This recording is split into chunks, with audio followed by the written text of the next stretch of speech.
Mai kallon mu domin tattauna wannan lamari za mu tattauna da Profesa Abdulaziz Shehu na sashen tattalin arziki na Jami'ar Gwamnatin Tarayya da ke nan birnin Kebbi, wanda a halin yanzu yana a Sokoto.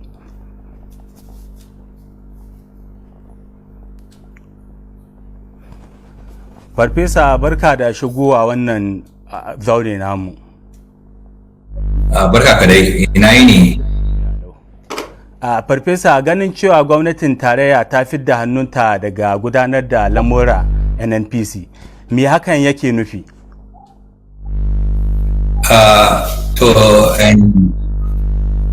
Wanda aka fito fiye shekara 40 da suka wuce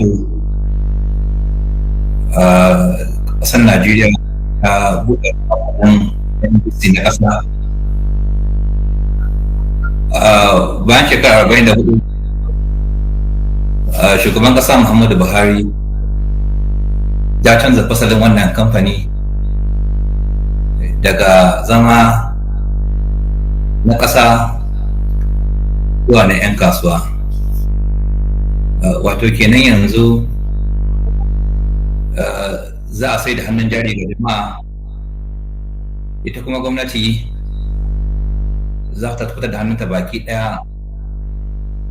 Duk abin da kamfanin ya samu za a raba riba zuwa ga 'yan kasuwa wanda suka sa jari cikin wannan kamfani.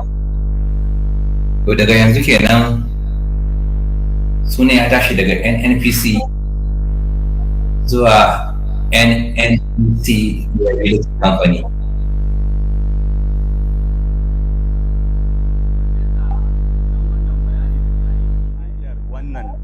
Tsari ga su 'yan Najeriya me za su umfana? To wannan tsari dai ba sabo ba ne. Wasu ƙasashe irin su Saudi Arabia da kuma Brazil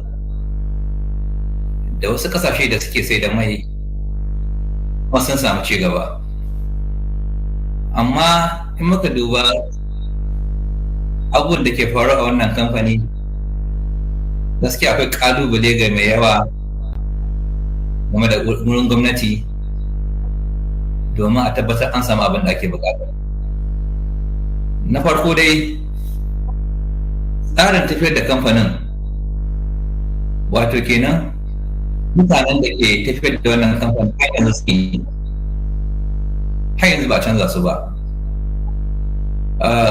Report ya nuna cewa fiye da shekara 5 da suka wuce kusan kashi 80 abin da shiga cikin wannan kamfanin baya shiga cikin cikin gwamnati. Kuma abu na biyu shine da ya kamata a lura da shi shine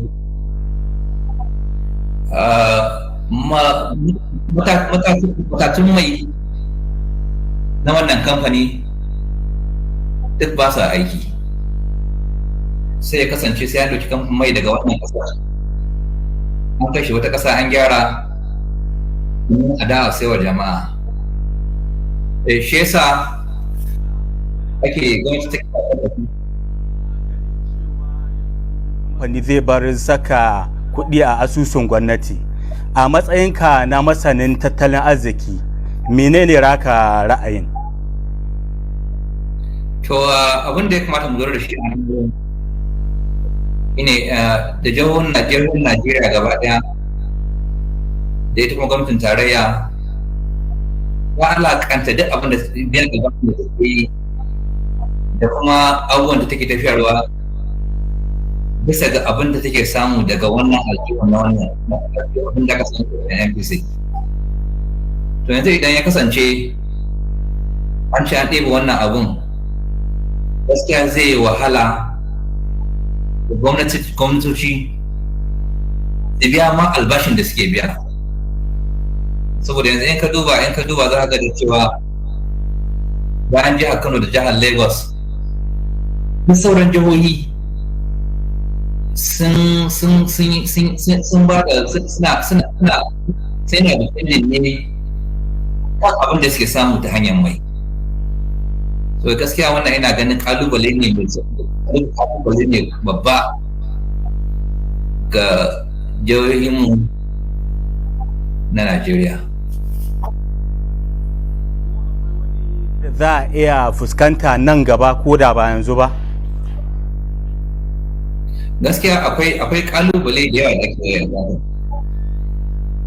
Na farko, idan har ba a maganin cin hanci da rashawa, gaskiya ba abin da za a samu. Zai kasance kamar sabon kwalba ce da tsohon giya a ciki, har yanzu dai babu wani canji. Tsarin bai canza ba, kuma riga ce kawai aka canza ma, amma da wannan ya kasance har yanzu babu wani bambanci.